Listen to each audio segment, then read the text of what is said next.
But I'm really interested in the there's some exceptions. Yeah, like of course, at first we had problems with people uploading films that they didn't have the rights to, of course, because you could start, might as well upload new Steven Spielberg money, start making money out of it.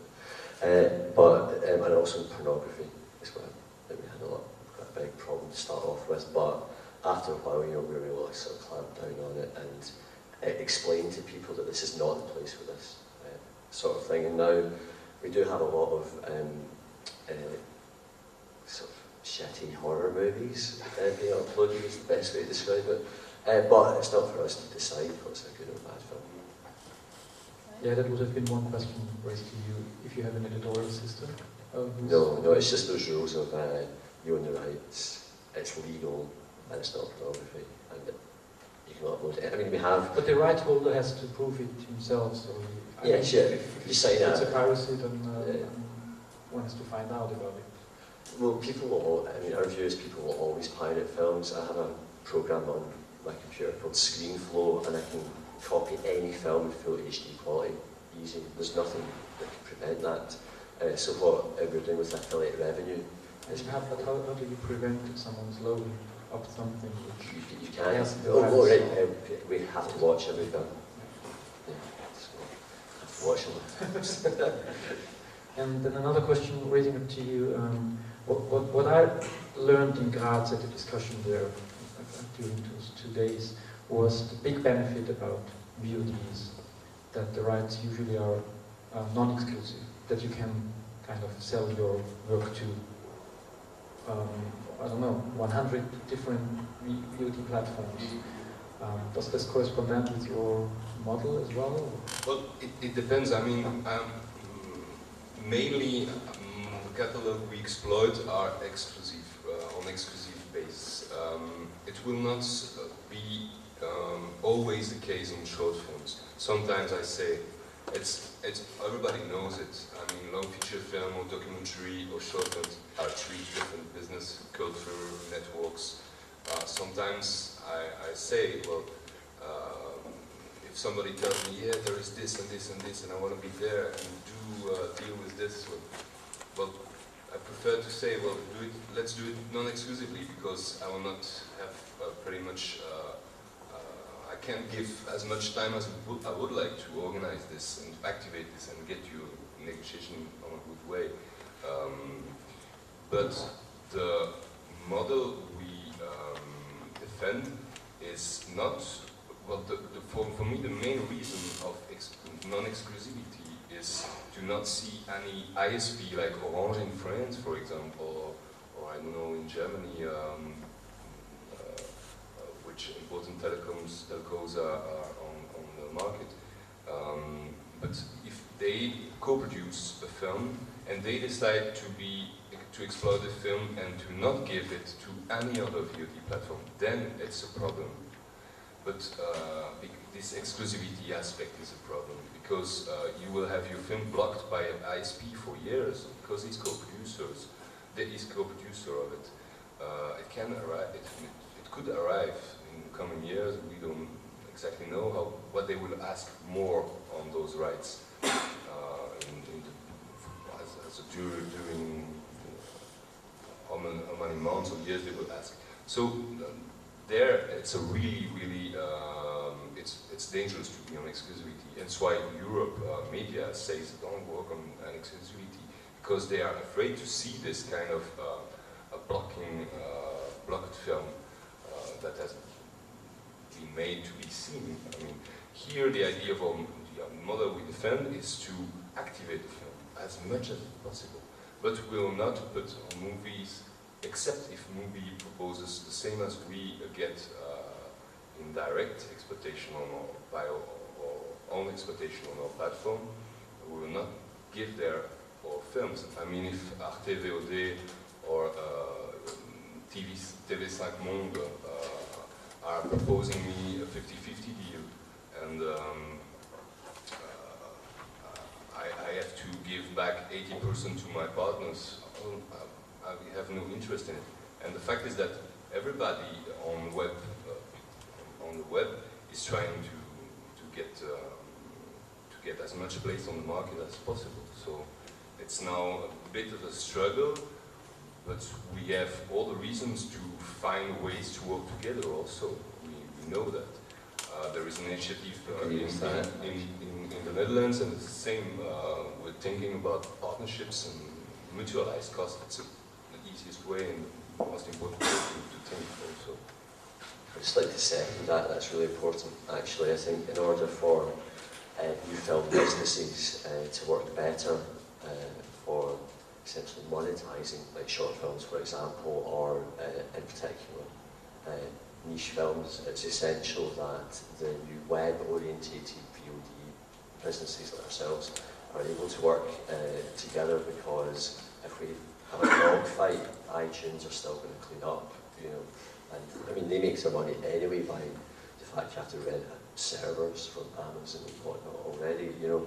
So, so dividing it up carefully, I think is quite important.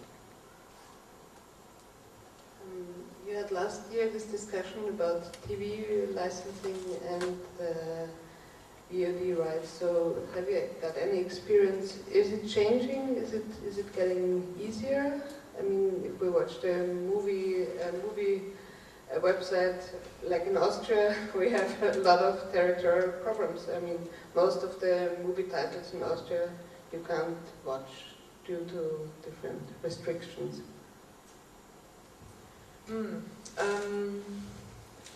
Well, the situation is still the same. It's just the mere fact that TV says that bring the most money are exclusive, and then the film can't be on the net in the same area for free, and we want the money, so we kind of obey to that. At the same time, so I'm not having any facts for that to have changed, but our attitude is changing, because there are some films that are, the filmmakers are kind of at home in the net, and they want the film to be seen by as many people as possible. For example, Big Boom, Big Bang, that is screening here, is one of them. Muto, the artist, he doesn't care, and he doesn't actually want any commercial sales, he just wants the film to be on the net. Or David O'Reilly, which is just doing great work, which I would love to work with, but he wants his film to be at home in his environment for his folks to be seen online. And in the past we were also like, well, that's too bad, because then we can't go together, and we are just now thinking we'll give it a try. There's another one that's just out here at the festival recently that we would love to work with, and it's kind of the same thing, that we are just right now open to actually take it in and see what happens, because some films are just so amazingly great, they have great potential, everyone wants to see them, everyone wants to have them, and they are actually a perfect film that some art or cannabis would like. So we will give it a try and see what happens to have a film that is actually on the net, and then but still very valuable, and see what if the TV is going to pick it up or not. But we don't have an experience on that yet. I think this is a very important point, and I'm very happy that you mentioned films that actually come from the internet and circulating on YouTube. And Blue is a very good example, because like he's very into graffiti and street art. There's a kind of different approach actually on presenting his art, and I think this is also a chance for all you distributors to go more into this, because actually to me it appears that there's a whole range of genre of short films online which actually are not present in the festivals so far, because of copyright problems, and because of also sometimes you can't get access to the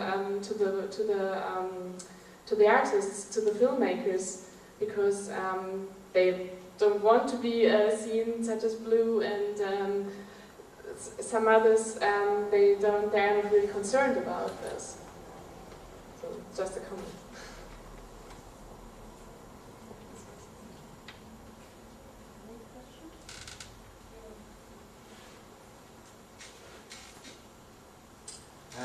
question. For example, if I have like a small short film and I upload it to your site, and how do you do that? If you have like say 8,000 titles, for example, and how can someone find a film? I mean, you said the audience would like to be... Huh? We're not a platform, so when you go to our website, you won't find any films.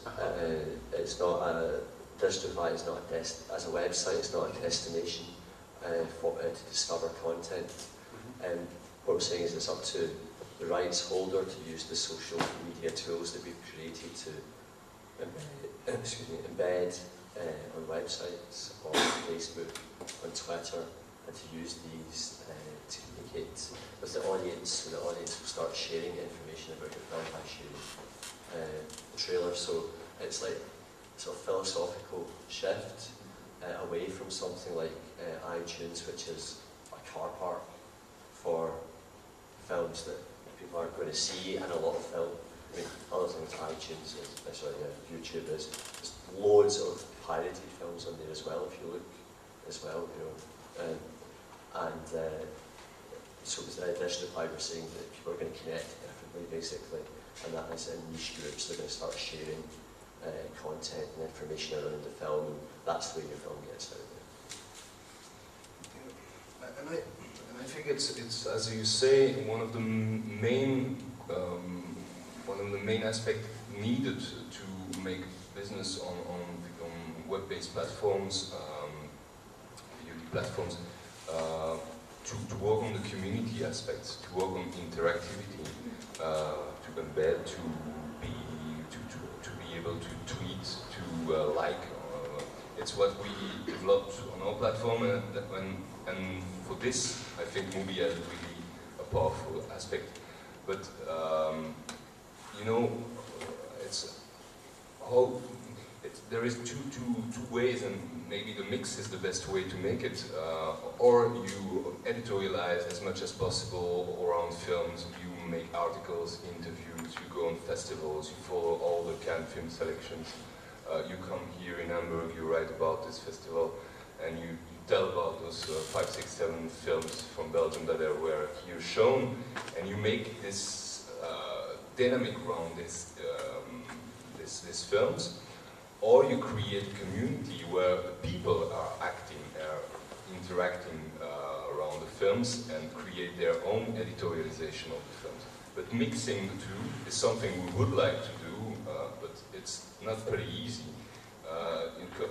Facebook is not iTunes,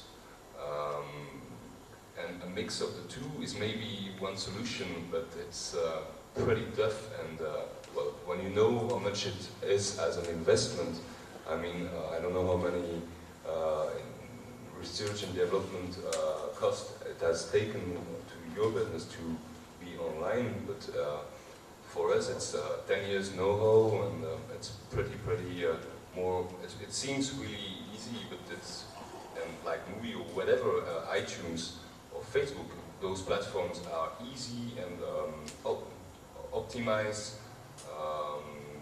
ergonomic, but are really strongly and complicated on the back offices.